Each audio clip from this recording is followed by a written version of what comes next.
1వ తారీఖు 2వ నెల 2024 నుండి 15/2/2024 వరకు పుట్టినటువంటి వారందరికీ కూడా ముందస్తుగా జన్మదిన శుభాకాంక్షలు.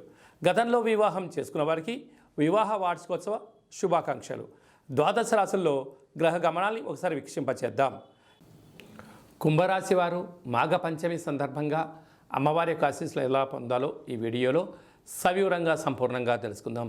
కుంభరాశిలో ఏ నక్షత్రాలు వస్తాయిగా ధనిష్ఠా నక్షత్రంలోని 3వ పాదం 4వ పాదం, శతభిష నక్షత్రంలోని 4 పాదాలు, పూర్వాభాద్ర నక్షత్రంలోని 1, 2, 3 పాదములు కలిపితే కుంభరాశి. చాలామందికి పుట్టినటువంటి కాల సమయంలో డేటా ఆఫ్ బర్త్లు లేనటువంటి కారణం వలన పేరు యొక్క మొదటి అక్షరాన్ని అనుసరిస్తూ ఆ రాశిని తెలుసుకునే ప్రయత్నం అవుతుంది. అవి ఏ అక్షరాలు ఒకసారి పరిశీలన చేద్దాం. గు, గే, గో, సా, సి, సు, సే, సో, ద అక్షరాల వారందరూ కూడా కుంభరాశి జాతకులే. కుంభరాశి యొక్క అధిపతి శనైశ్వర స్వామివారు. వీరికి మధ్యమ ఏళ్లనాటి శని సంచార స్థితి జరుగుతున్న విషయం తెలిసినటువంటిదే.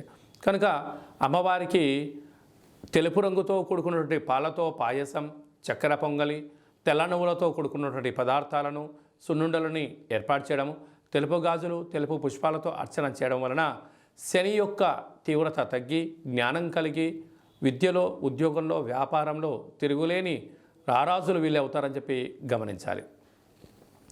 వీరికి రాశిలోని శని సంచార స్థితి ఉండడం వలన వృత్తులలో, ఉద్యోగాల్లో, వ్యాపారంలో స్వల్పమైనటువంటి ఆటంకాలు ఉండినను వాటిని తగ్గించుకునే ప్రయత్నం చేయాలి. ఆవేశానికి ఇది సరైన సమయం కాదు.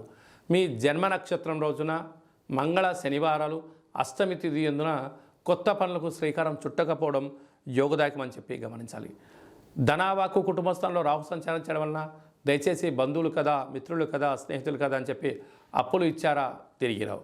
తృతీయంలో గురు సంచార స్థితి ఉండడం వలన తల్లిదండ్రులతో, అన్నదమ్ములతో, పార్ట్నర్షిప్ వ్యవహార కార్యక్రమం ఆచరించే వారితో సున్నితమైన స్వభావం కలిగి అవుననకుండా కాదనకుండా కాలం సమాధానం చెప్తుందని చెప్పి కాలాన్ని నెట్టగలిగితే మంచి కాలం అని చెప్పి గమనించాలి.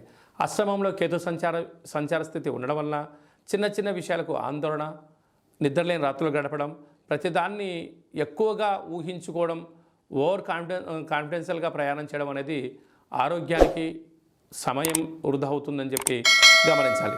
రాజ్యస్థానంలో లాభస్థానంలో కుజుడు శుక్ర సంచార స్థితి ఉండడం వలన అప్పులు ఇవ్వకుండా ఉండబడిన దాంతో స్థిరచరాస్తులను కాపాడుకునే ప్రయత్నం చేయండి. వ్యయంలో బుధాదిత్య రాజయోగం కావడం వలన ప్రభుత్వ ఉద్యోగస్తులతో, ప్రభుత్వ అధికారులతో, పోలీసు వారితో, రక్షణ శాఖతో మౌనంగా ధ్యానంగా ఉండే ప్రయత్నం చేయండి. పెద్ద పెద్ద సమస్యలను దరి చేరకుండా మీ యొక్క విజయానికి మీరు స్వాగతం పలకండి.